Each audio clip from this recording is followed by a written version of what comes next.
साथ supreme court के वरिष्ठ वकील माजिद मेमन साहब इस वक्त लाइव जुड़ चुके हैं। माजिद साहब, बहुत शुक्रिया आज तक से बातचीत करने के लिए। मेरा सीधा सा सवाल है, आर्यन पर आज भी फैसला नहीं आ पाया, फैसला सुरक्षित रखा जा चुका है। 20 अक्टूबर को यह फैसला होगा कि जेल में ही रहेंगे या फिर मिलेगी बेल। आप किस तरह से देख रहे हैं इस पूरे मामले को? देखिए चित्रा जी, ये एक सेलिब्रिटी फिल्म आर्टिस्ट का बेटा है, इसलिए इतनी बड़ी खबर आप चला रही हैं, वरना इस किस्म के नारकोटिक्स के दर्जनों केसेस एंटी नारकोटिक्स ब्यूरो अदालतों के सामने ले जाते हैं। हर हफ्ते हर महीने कई मैटर्स आते हैं, लेकिन चूंकि ये आर्यन खान है, शाहरुख खान का बेटा है, इतने बड़े आर्टिस्ट का, इसलिए आपके दर्शकों को भी इतनी इसमें दिलचस्पी नजर आ रही है। मगर मैं इससे हटकर कानून की बात करूंगा। मेरी जिम्मेदारी बहैसियत कानूनदा के है, इसलिए मैं आपसे ये कहना चाहूंगा कि अब जिस तरह से आपका रिपोर्टर जेल के बाहर ये तमाम तफसील बता रहा था कि अब आर्यन को ये तकलीफ होगी, अब ये होगा, इतना मुश्किल होगा, खाना सोना पीना, ये तो एक साधारण हमारे देश के कानून और प्रिजन रूल्स की एक प्रथा है जिसको हर एक को फॉलो करना होगा। इसका प्रचार करने की कोई आवश्यकता नहीं। मगर कानूनी तौर दृष्टि से मैं ये कहना चाहूंगा कि चाहे वो आर्यन हो या उनकी जगह कोई साधारण व्यक्ति ही क्यों न हो, ये शिक्षा के तौर पर वो नहीं है। अभी उन्हें कोई सजा नहीं दी गई। कानून ने, हमारे संविधान ने और कानून ने अभी आर्यन को किसी किस्म के दुख सहने का, तकलीफ उठाने का, जलील होने का कोई अधिकार किसी अदालत को अब तक नहीं दिया गया है। किसी अदालत ने उन्हें दोषी नहीं करार दिया है। अभी it's a transit place. Bail मिलनी चाहिए या नहीं, इस पर बड़ी लंबी बहस हुई है और मुझे लगता है कि अब ये तो कहना ठीक नहीं होगा मेरे लिए कि बेल मिल जाएगी या नहीं मिलेगी। यह न्यायालय का अपना अधिकार है, न्यायालय इस पर फैसला मेरिट्स पर करेंगे। मगर मैं एक बात आपके दर्शकों से कहूंगा कि हमारे देश में गिरफ्तारियों को सजा माना जाता है, जबकि गिरफ्तारी तफ्तीश के लिए होती है और प्रिजम्पशन ऑफ इनोसेंस हमेशा ऑपरेट करता है। गुनाह जब तक साबित नहीं होगा तब तक शिक्षा नहीं दी जा सकती।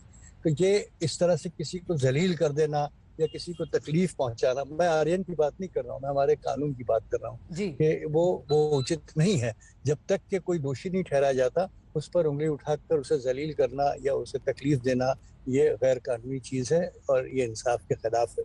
जहाँ सवाल बेल का, अब 6 दिन कोर्ट बंद है, 5 दिन कोर्ट बंद है, तो ये बड़ी दुख की बात है। आर्यन है इसलिए मैं नहीं कह रहा हूँ, चाहे कोई भी होता उसकी जगह, बेल ऑर्डर को इस तरह से 5 दिन के लिए, 6 दिन के लिए पोस्टपोन कर देना गलत है। I disagree with the learned जज। जमानत वाले मामलात रात को 12 बजे भी बेल होती है, दोपहर शाम सुबह 3 बजे भी बेल हमने ली है। बेल जो है it's a matter of urgency. इस मैटर में इतनी लंबी सुनवाई करने के बाद, और मैंने खुद पार्लियामेंट में एक प्रपोजल रखा है जो सरकार के ज़ेरे गौर है, उसमें मैंने ये कहा है कि जब कभी अदालतें वक्त की किल्लत की वजह से किसी कैदी की जमानत की एप्लीकेशन पर फैसला नहीं सुना पाती तो उसे इंटरिम बेल दे देनी चाहिए जब तक के, क्योंकि right is to be personal liberty is to be appreciated under Article 21 of Constitution of India। ये आर्यन की वजह से इतनी चर्चा हो रही है, मगर हमारे देश की जो पूरा सिस्टम है, क्रिमिनल जस्टिस सिस्टम, अब इसी से जुड़ा हुआ मेरा अगला सवाल आपसे है। ठीक है सर, आपने महत्वपूर्ण बातें कही हैं। इसी से जुड़ा हुआ अगला सवाल है, आपने कहा कि बहुत सारे मामलों में रात के 3 बजे भी कोर्ट में सुनवाई हुई है, बेल मिली है, बेल एप्लीकेशन पर रात को 12 बजे भी सुनवाई होती है। आर्यन खान के मामले में चूंकि सभी के पास ये जानकारी थी कि अब आगे छुट्टियां रहने वाली हैं, ऐसे में आज फैसला नहीं आना, फैसला जो भी आता, आज फैसला नहीं आना, ये क्या दर्शाता है? नहीं, आज फैसला को आज आना चाहिए था। जज साहब को भी इस बात को अपने ज़हन में रखना चाहिए। बड़े अदब के साथ मैं कहूँगा कि जज साहब को भी ये सोचना चाहिए था कि एक जमानत की अर्जी उनके सामने है और अगले 5-6 दिन अदालत बंद है, और जिस रफ्तार से ये सुनी जा रही है, ये सॉलिसिटर जनरल वहाँ से आ रहे हैं और इसकी महत्वता इतनी है कि आप जैसे सभी मीडिया वाले देश के इंटरेस्ट में इसको मिनटों में पहुँचा रहे हैं, तो इसकी अहमियत को समझते हुए उन्हें फैसला कर देना चाहिए था। He could have said, for reasons to be separately recorded, the accused is released on bail or accused is refused bail. He should have said that. और इमीडिएटली कल वैकेशन जज के पास हाई कोर्ट में जाया जा सकता था। आपने देखा नहीं अर्नब गोस्वामी के मैटर में क्या हुआ था? जब बेल रिफ्यूज हुई तो रात में चले गए, दूसरे दिन चले गए, यहाँ तक कि सुप्रीम कोर्ट ने भी एक दिन उसको रोका नहीं। तो there should not be different yardsticks for people. ये आर्यन नहीं है, कोई साधारण व्यक्ति का हम पकड़ के चलते हैं।